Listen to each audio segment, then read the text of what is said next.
Hey, hey, hey, thanks again for pressing play and welcome once again to another edition of the Suns Jam Session podcast, an early morning edition. Yeah, the Suns played in China, 17 hours ahead of us here in Phoenix, Arizona. And you know what? I was up at 5 a.m. I set the alarm. It went off a little earlier than I wanted or expected, but you know what? That's okay because I'm a sicko. And you're a sicko too if you're listening or watching this because you're a Suns fan. And even though it's a preseason game against the Brooklyn Nets in Macau, China, you either watched or you want to know what happened. And I appreciate that. My name is John Voida, managing editor of Bright Side of the Sun, running solo on this one. Just wanted to throw a few thoughts out there. Not an hour-long podcast like they normally are for our post-game shows, but I'd be doing myself a disservice and every member of this band if I didn't weigh in and give you at least my thoughts on what I observed from this game. So make sure you subscribe, rate, review. Follow me at Darth Voida. You can read my writing at brightsideofthesun.com. This is the Suns Jam Session podcast brought to you by the BLEAV Network and FanDuel, where the Suns are 31 and a half over under on the year. 2-0 on the preseason. I know it doesn't matter, but what do you think? You think 31 and a half is the right number? I don't know, but place your bets there. Let's get into the show.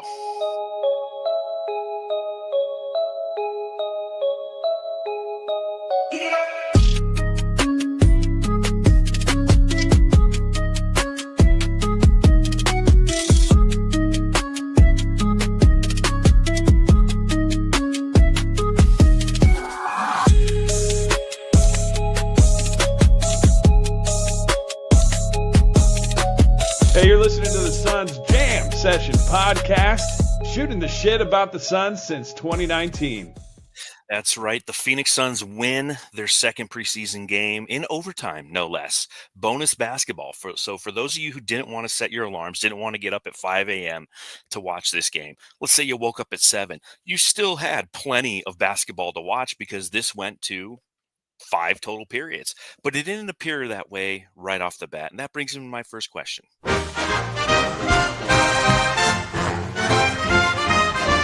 Matthew, I've got to ask. Well, Matthew's not here, so I guess I'll ask myself. Is there a concern with this team when they get down big? Right? Because they were down 18 points in the first half. This was one of those games where statistically you woke up and you go, why did I wake up? They gave up 39 points in the first quarter.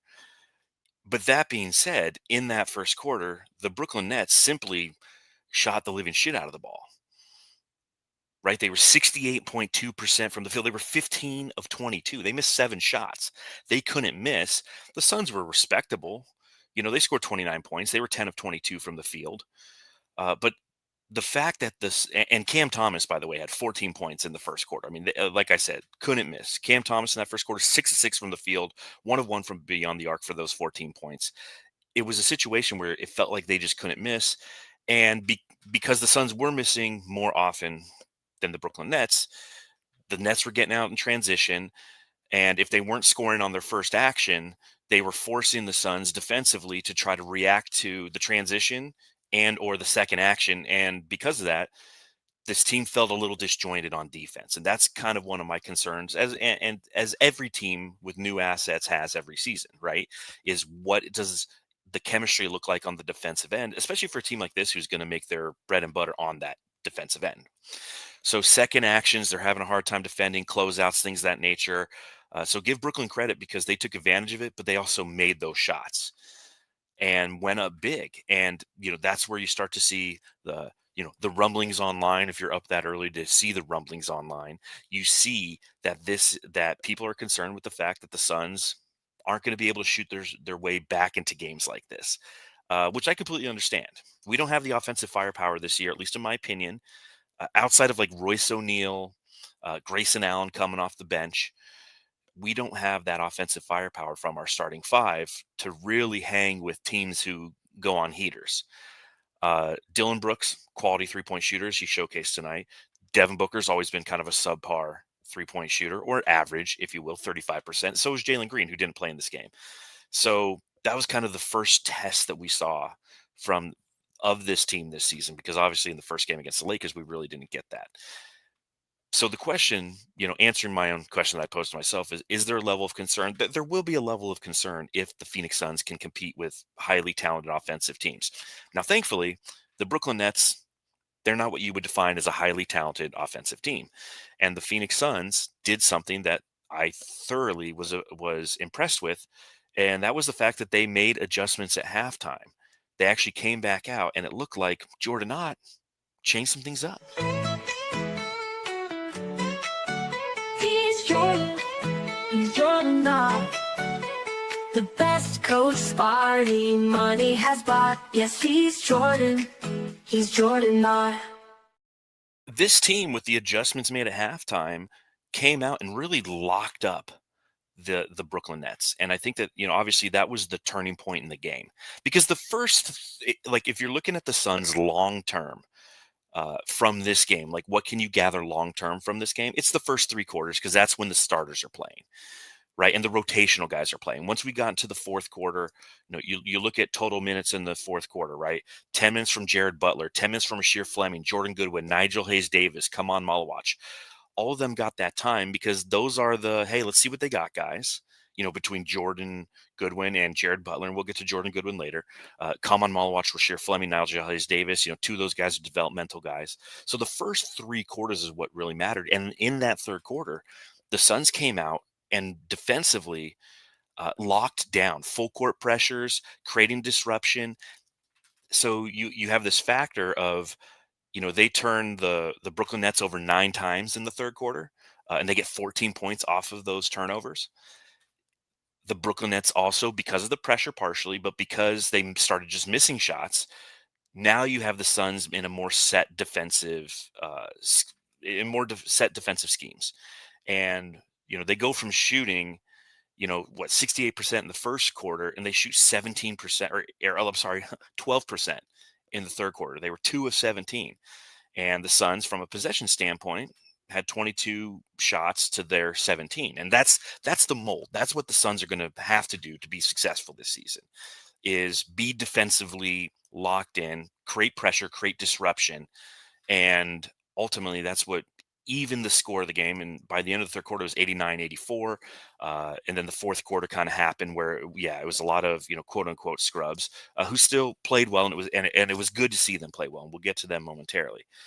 I will say the one thing that concerns me about this team, and I wouldn't say concerns, that's too heavy of a word, even this early in the preseason, but something of note, something as Suns fans you need to be aware of as you watch this basketball team this year, is they're a team who's going to make their living out of disruption, out of, give a shit, out of being motherfuckers, but disruption, pressure. And when those things happen, fouls will occur. And that's going to be a key thing to watch this year, I feel, for the Phoenix Suns, because of their increased level of intensity, of disruption, of pressure. They can get a little handsy. And on the wrong night, that could work against them, because if the whistle's going against them, now you're having quality defensive players get in foul trouble. We see less of them. For example, first half, as I mentioned earlier, with the Suns responding to the fact that they were missing shots, Brooklyn's getting out in transition and pressuring the cup. And if the Suns didn't give up a transition basket, which happened a few times, they gave up some fast break points. They had some fast break points. But when that second action occurred and the Suns are responding to that second action, they got called for 14 fouls in that first half. And, the third quarter alone, where again, stabilization happened, they still got called for 9 fouls. And so that's just, again, in a preseason game where your starters are primarily just going to play 3 quarters plus 2 minutes in the fourth, that you can be a little bit more aggressive, that you can slap a little bit more. And if you get in foul trouble, so be it. You're going to be out of the game with 2 minutes or 10 minutes left in the fourth quarter.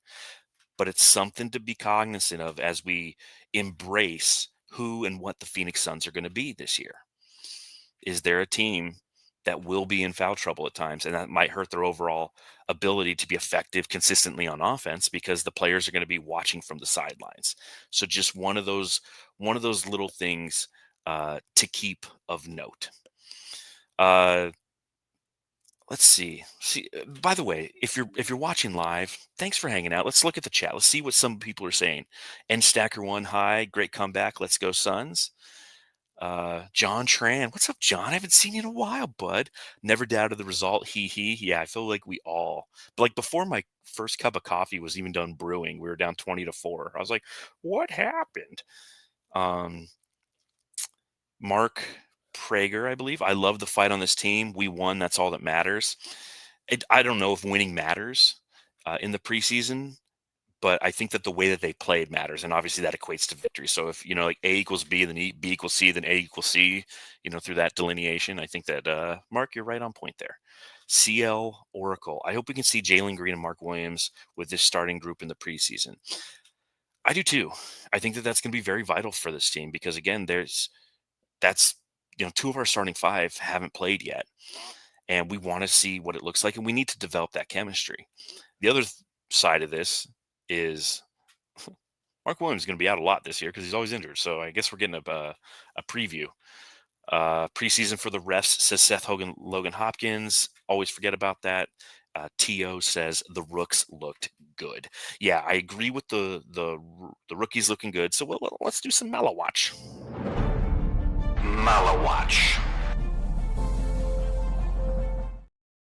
So come on, Malawach in this game, almost 20 minutes played.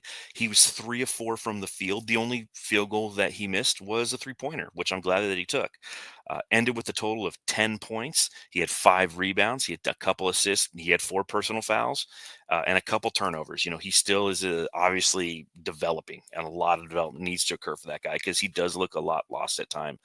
But I liked, again, foundationally what I saw from him. There's just the fluidity in which he moves that through 2 games and, obviously the summer league that I'm growing to appreciate. And I think that that's what's going to be important for him is you don't want a big lumbering center. You think of like Zach Edey, and Zach Edey was effective last year as a rookie for the Memphis Grizzlies out of Purdue, but he's a lumberer. He's a big lumbering son of a bitch. Whereas like Malawach has got some fluidity to him, and I'm looking forward to seeing what he continues to do. Now, I know that Oso Ighodaro got the start again with Mark Williams out, with Nick Richards backing him up. And some people are frustrated that it's like, well, hey, we got Malawach. Why isn't he starting? Because, and if you're new to the show or you haven't heard me gone on this rant before, or if you've been around and you've heard me have this rant, so be it. I think it's very valuable in the way that we develop Kaman Malawach this year. And one of the ways you don't do that is put him out there as a starter in the second preseason game, playing with a bunch of guys who he's not going to play with rotationally throughout the year, and throw him in the fire. Now, I believe that every rookie should have a, put in the fire type of moment, but that needs to come late in the season when the Suns are, out of playoff contention, which probably is going to happen this year. So the way that you bring him on, and I've said this before and I'll continue to say, is you bring Kaman Malawach and Rasheer Fleming, maybe a little bit faster on Fleming just because of his skill set and the position in which he plays and the lack of depth perceivably at the power forward position. But we have depth at the center position. So you bring him on in thirds, right? The season starts October 22nd, Sacramento Kings. That's when the season begins. And for the first third of the season, which is roughly till about Christmas, maybe a little past, he sees time sporadically as needed in blowouts or if injuries occur. That second third of the season, that's like Christmas to like the All-Star break, right? So December 25th to mid-February, next 2 months. That's when you start to sprinkle him into the rotation a little bit more. That's when Kaman Malawach is getting 10 minutes to 15 minutes to kind of ease him into the speed of the NBA and understanding where he needs to be defensively and the cerebral aspects of the game. And then by that time, post All-Star break, we should have a good idea of who and what this team is. And if the team's A, injured, or B, not headed to the playoffs, that's when you really start to ramp up his integration into this team and the rotation. That's when he's getting 22, maybe even 30 minutes by the end of the season. That way you have a strategic approach. And that's the question that I asked Jordan Ott on Suns media days. There's a strategic approach to how you guys are bringing these guys on, all of our rookies. We have the G League. Now, I don't think that Kaman Malawach is going to be a G League guy. I think that Kobe Brea will be. I think that CJ Huntley absolutely will be. Those are your two-way contracted guys. But Malawach, especially 19 years old, big man, you got to bring him on appropriately because it's going to help with his development as it pertains to seeing the game, understanding the game, but also confidence in his game. Because if you put a young rookie out there and it's the third week and we're still trying to understand our culture and who we are and what our rotations are, you can mess up his confidence really early. And that's not the best benefit of the long-term success of this Suns team. Kids are rookies, 19. We're going to have them under contract as of right now for the next 4/5 years. What's the rush? We don't need to see him starting. There you go. There's my my Kaman Malawach speech. All right, I haven't played this drop in quite some time. Where's my dog? Jordan Dog wins. There's my dog. So it was the Jordan Dogwin, the Jordan Goodwin show in the fourth quarter and in overtime. Ultimately, he ends the night with 18 minutes played, 5 of 10 from the field, including 3 of 6 from beyond the arc, 6 of 9 from the free throw. He had 7 total rebounds. He had 19 points, including the game clincher in overtime, which put the Suns up with under 15 seconds to go.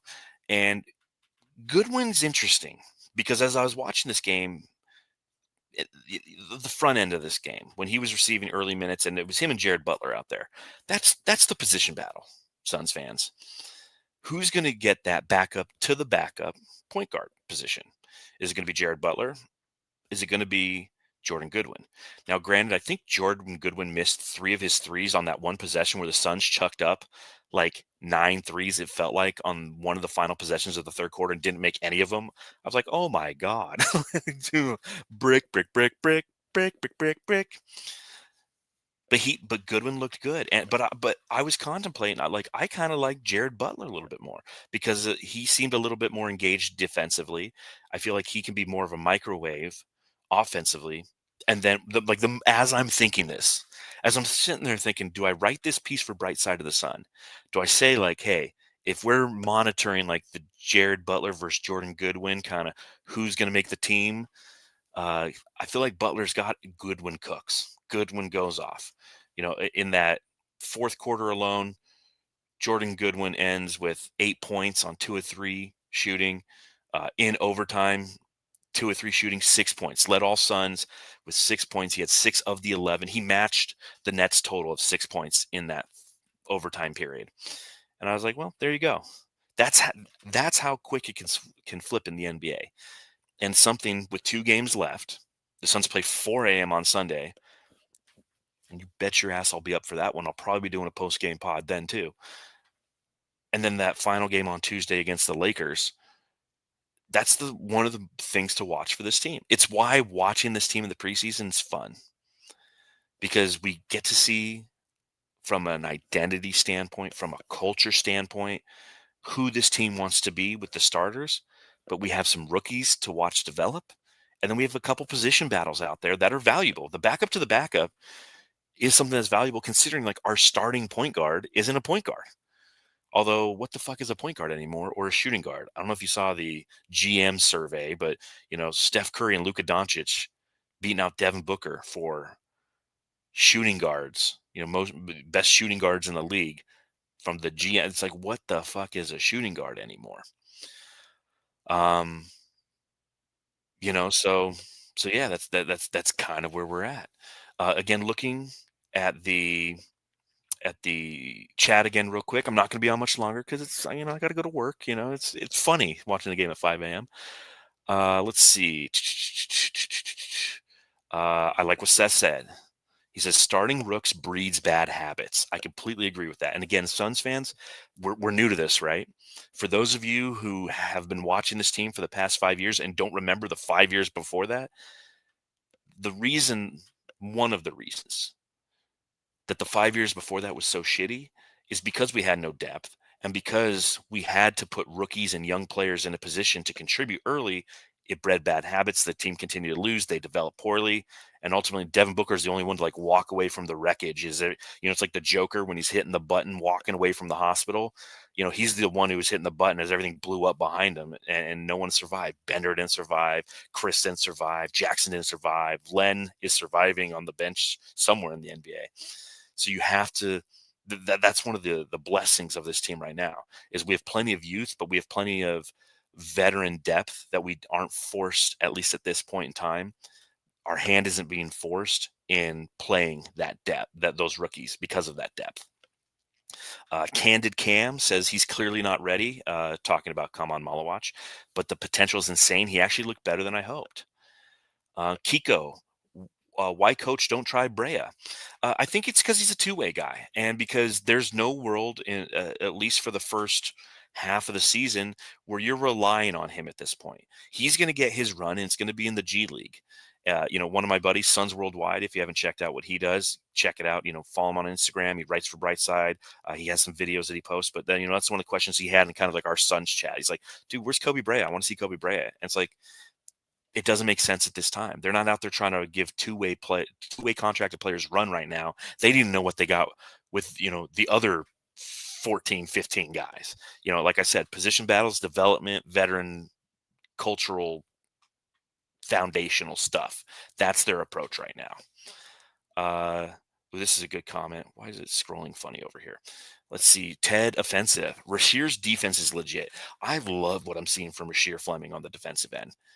Okay, you take a look at his overall numbers tonight, and 15 minutes played. He was 2 of 5 from the field, and he had a 3 ball. He had 6 points, no assists, a couple of rebounds, 2 steals. Dude, Rasheer Fleming hustles his fucking ass off. He's going to be somebody who's going to be fun to watch this year simply because he has that motherfucker and that give a shit in him. He has to develop on the offensive end. Of that, there is no doubt. He's somebody who on the offensive end, he doesn't even know which corner to run to yet. He's like, we're in transition, and he just like runs down the middle. It's like, no, man, you got to peel off and go to a corner. Let the ball dictate the movement, and then have your hands ready. But on the defensive end, man, he is the way that he's closing out, the way that he's disrupting again. I just think that that's a good word, disruption. That's a good way to describe him. So I'm liking what I'm seeing from Rasheer Fleming. Ted also says Butler has a better handle than Goodwin. That's why like I look at Goodwin. I'm like, he's got a better handle. He's a better scorer in my opinion. And he's really been impressive the way that he attacks defensively and in full court. So we'll continue to monitor the Butler versus Goodwin battle during this preseason. Final boss Emperor Roy Maivia, $1.99 the super chat, much appreciated. He says, John with the McDonald's headset. I love it. Hello, welcome to McDonald's. May I take your order? Would you like fries with that? $1.99. I can get some fries with that. So much appreciated. And then, CL Oracles. I still wish Brea could get some run, not just a teaser. I'll tell you this, for all the Brea enthusiasts, just wait, because this team plays again on Sunday morning, and then they play 2 nights later, or like they play Sunday morning, and then they play Tuesday night in Phoenix. Brea will get some run in that game against the Lakers, I guarantee you. So you will get to see your boy, number 14, Kobe Brea, University of Kentucky, playing against the Los Angeles Lakers, because it just makes too much sense. Maybe that's why it doesn't happen, because it makes sense. All right.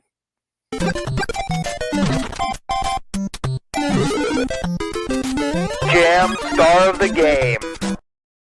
All right, Jamsters, a reminder, subscribe, rate, review, hit that thumbs up button. If you happen to be watching on the YouTubes, if you happen to be listening, go ahead and leave us a 5-star review on Apple Podcasts, which means rate us 5-star, write a review.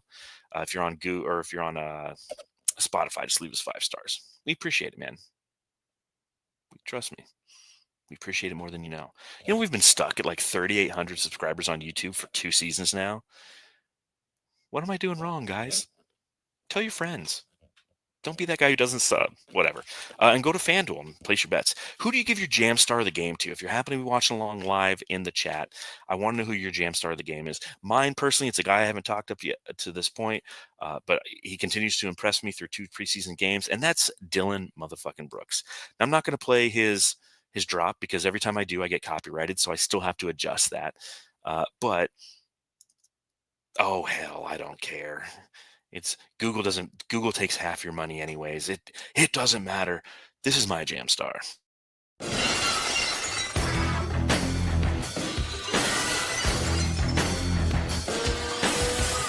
Dylan, the villain. That's right. Dylan Brooks in this game, 26, almost 27 minutes played, 7 of 18 from the field. He had 18 total points, 3 assists, 2 steals, 1 block shot, 2 of 10 from beyond the arc, which isn't great. But he's the one who kind of kept us afloat in that first half because Devin Booker had 6 points in the first half, and they were all from the free throw line. And it was funny because every time he got the ball, all of the crowd in Macau, China was excited. Booker's the guy they're there to see. It ain't Cam Thomas. It ain't Nick Claxton. It's Devin fucking Booker. And he had a rough first half. But Dylan Brooks, he's the one who was that stabilizing force. 16 of his 18 points came in that first half and kept the Suns in a position to where, they went into the half down 12 points, 71-59. So Dylan Brooks looked fantastic. Not great from shooting from 3, but the way that he was getting the threes, I think, was important. The way the Suns are moving the ball around, the way that they're penetrating and popping and finding him open threes, as time progresses, he needs to knock them down. But taking a look at the chat, Ted Offensive said Brooks is his jam star. Suns Fever 83, one of our elite jamsters. Thank you for being an elite jamster, subscribing to the Suns Jam Session YouTube channel, says Brooks as well. Kiko G says my jam star is Dylan Brooks. So, yeah, I mean, I think that he was somebody who is going to continue. He's going to win our hearts, man. CL Oracle, Brooks, fuck shit up guy, jam star, 100%, completely agree. So, other takeaways from this game, it was early, man. It was early. It's 8:37 locally, and I got to go to work. So I appreciate everybody who took a little time out of their day to watch this podcast. Probably I'll come to you live. I'll see if Matthew will be up early enough on Sunday morning to do the pod with me. But if not, you'll get another solo dissertation by yours truly, Darth Voida. Make sure, again, you read my writing at Bright Side of the Sun, all that stuff. And if you don't, oh well. I just appreciate the fact that you were a sicko as much as I did because you want to know what happened. So you watched or listened to this podcast. So on that note, everybody, go home and love your family and your early morning sun.